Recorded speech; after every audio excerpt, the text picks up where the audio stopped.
I finally found the smallest lens in the world. Not really. Hey, what is good guys, Chris here, welcome back to the channel, and today we're talking about a lens that I recently bought just to try it out because I heard a lot of good things about it. This is the PERGEAR 35mm F1.6 manual lens, and as you can tell, this lens is amazingly small. It's I don't even know if you can call it a lens. It's beautiful.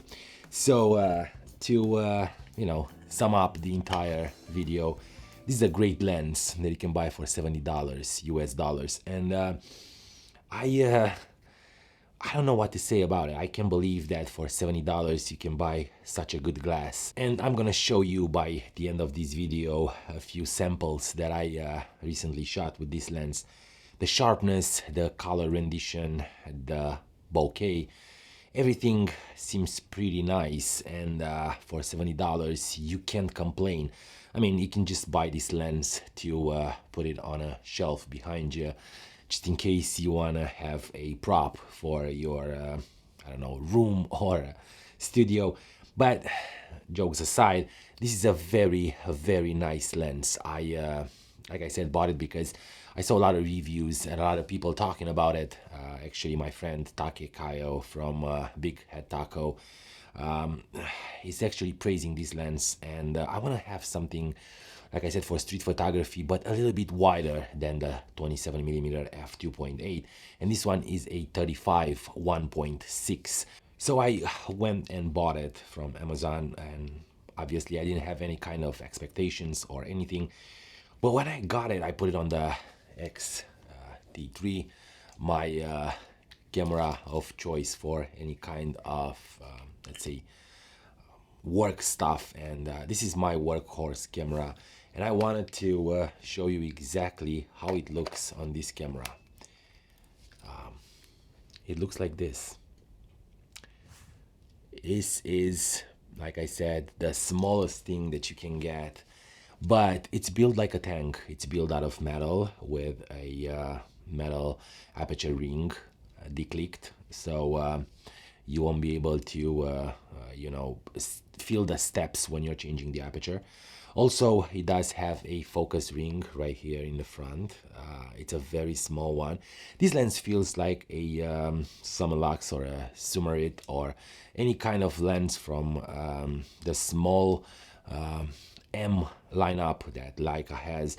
Probably was built to look like that, but it feels very nice in hand with the XT3, and I think that this lens will be, a good addition to your setup. Even if you have the 35 1.4 or the 35 f2, just go ahead and give this lens a try. Like I said, the image quality is great, the sharpness is good, it renders colors pretty well depending on obviously your film simulation.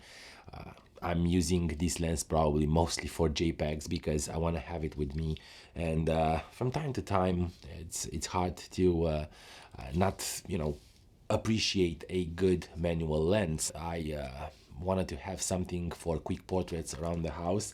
27 2.8, like I said, it's a good lens. It's a great lens to just have with you all the time, but it's not so good in low light because it's a 2.8. This one is a 1.6, so 1.6 gives you a little bit more bokeh, a little bit more autofocus rendition and softness, and like I said, even open wide, this one is pretty sharp, not crispy sharp, and you won't probably expect sharpness, that kind of sharpness from this little thing.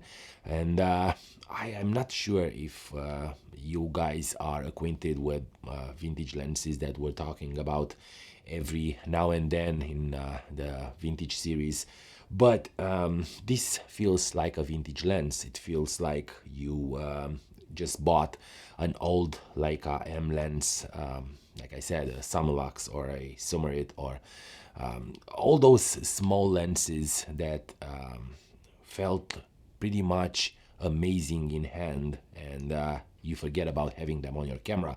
The focus ring in front is notched, and you can definitely feel the focus ring. It's beautiful. I definitely appreciate the fact that they change the aperture ring and the focus ring. They're a little bit different in terms of texture. Even the aperture ring has a little bit of a raised profile, and you can always feel when you're turning it. Like I said, it's smooth, it's comfortable. The only thing that I'm not super happy with is the sound that it does when you go all the way down to the aperture. You can basically hear the blades closing up and down when you're closing the aperture. But again, I'm reminding you that this lens costs only $70, and it fits perfectly on the mount. Listen to this. It's a cool fit, it's not tight at all. And in terms of how it works, well, for me, it works very, very well. I'm gonna take a photo right now on the setup that I have in front of me. So yeah, this is the 35mm F1.6 from PERGEAR. This is not a sponsored video, it's not endorsed or anything. I'm gonna put a link in the description below that it's also not affiliate, just to give you the option if you want to buy it. But it's a great lens. It's built out of metal. It's built like old vintage lenses, and you know me, I love vintage lenses. It does have this beautiful chrome front, and it fits very well on the X mount. The aperture ring, like I said, it's smooth and very easy to turn, probably a little bit too easy. The focus ring, it's well dampened but not very tight. So again, thank you so much for watching these videos and supporting the channel. Also, don't forget to subscribe and hit the notification bell. That's the only way that you can support me and whatever I'm doing on this channel, and the channel as well, at least for now. Also, give these videos a thumbs up. It's super important for other people to be able to find them fast in this huge pool of videos on YouTube. I hope this video about the PERGEAR 1.6 help you decide if you were thinking about this lens, or maybe I gave you an idea of how you can save some money and buy a good lens, in my opinion, for the money that you're paying. And stay focused, my friends. I will definitely see you in a bit.